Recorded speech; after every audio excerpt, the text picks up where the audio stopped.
ಬಾಗಲಕೋಟೆಗೆ ಎಗ್ರೆ ಸಿಗುವಂತ ಈ ಜಾಗ ಇತ್ತೀಚೆಗೆ ನಮ್ದು ಫೇವರೇಟ್ ಅಡ್ಡ ಆಗ್ಬಿಟ್ಟತ್ ನೋಡ್ರಿ. ನಮಸ್ಕಾರ ರೀ ದೊಡ್ಡ ಮಂದಿಗೆ. ಗಾಡಿ ತೆಗಿಯೋಗು ನಿಂದ ಹಾಕ. यार मैं इतना सुंदर क्यों? ವಿಶಾಲ್ ಮಾರ್ಟ್ ಒಳಗೆ ಶಾಪಿಂಗ್ ಮುಗಿಸ್ಕೊಂಡು ನಾವು ನೆಕ್ಸ್ಟ್ ಬಂದಿದ್ದ ಡಿ ಮಾರ್ಟಿಗೆ. ಯಾಕಂದ್ರೆ ಇವತ್ತು ಬೆಳಿಗ್ಗೆಯಿಂದ ಕುಮಾರ್ ಬರ್ ಬಂದಿದ್ರು. ಅವ್ರಿಗೇನೋ ಡಿ ಮಾರ್ಟ್ ಒಳಗೆ ಸ್ವಲ್ಪ ಶಾಪಿಂಗ್ ಮಾಡೋದೈತಂತ. ನಾವು ಡಿ ಮಾರ್ಟ್ ಬಂದ್ಮೇಲೆ ನಮಗಿದು ಕಣ್ಣಿಗೆ ಬಿತ್ತು. ಸಣ್ಣೋರಿದ್ದಾಗ ಯಾರ್ಯಾರಿಗೆ ಇದು ಫೇವರೇಟ್ ಇತ್ತು ಕಮೆಂಟ್ ಒಳಗೆ ಹೇಳ್ರಿ. ಅದೇ ಡಿ ಮಾರ್ಟ್ ಒಳಗೆ ಒಂದು ಕ್ಯೂಟ್ ಪುಟಾಣಿ ಫ್ರೂಟಿ ಕುಡಿಯೋದ್ ನೋಡಿ ನಾವು ಒಂದು ಹಾಯ್ ಹೇಳಿ ಡಿ ಮಾರ್ಟ್ ಒಳಗೆ ಶಾಪಿಂಗ್ ಮುಗಿಸ್ಕೊಂಡು ಹೊರಗಡೆ ಬಂದ್ರ ಬಿಸಿಲಂತೂ ಹೆವಿತ್ತು. ಅಲ್ಲಿಂದ ನಾವು ಸೀದಾ ಬಂದಿದ್ದ ಮನಿ ಕಡೆ. ಎಲ್ಲುಂಟಿ ಯಾಕೆ ಯಾಕೆ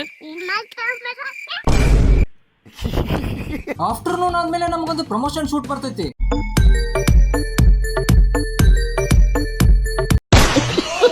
ಅದನ್ನೆಲ್ಲ ಪಟ್ ಶೂಟ್ ಮುಗಿಸ್ಕೊಂಡ ನೆಕ್ಸ್ಟ್ ನಾವು ಸೀದಾ ಬಂದಿದ್ದ ಎಗ್ ರೈಸ್ ತಿನ್ನಕ. ಇಲ್ಲಿ ನಾವು ಬರಕಂತ ಇವಾಗ ರೀಸೆಂಟ್ಲಿ 1 ಮಂತ್ ಆಯ್ತು. ಆದ್ರ ಇಲ್ಲಿ ಎಗ್ ರೈಸ್ ಮತ್ತೆ ಚಿಕನ್ ಟೇಸ್ಟಿಗೆ ರೆಗ್ಯುಲರ್ ಆಗ್ಬಿಟ್ಟಿವಿ. ನೀವ್ಯಾರು ಇಲ್ಲಿ ಟೇಸ್ಟ್ ಮಾಡಿದ್ರೆ ಕಮೆಂಟ್ ಒಳಗೆ ಹೇಳ್ರಿ. ಮತ್ತೆ ಇನ್ನು ಯಾರು ಇಲ್ಲಿ ಹೋಗಿ ಟೇಸ್ಟ್ ಮಾಡಿಲ್ಲ ಅವರಿಗೆ ಈ ವಿಡಿಯೋನ ಶೇರ್ ಮಾಡ್ರಿ.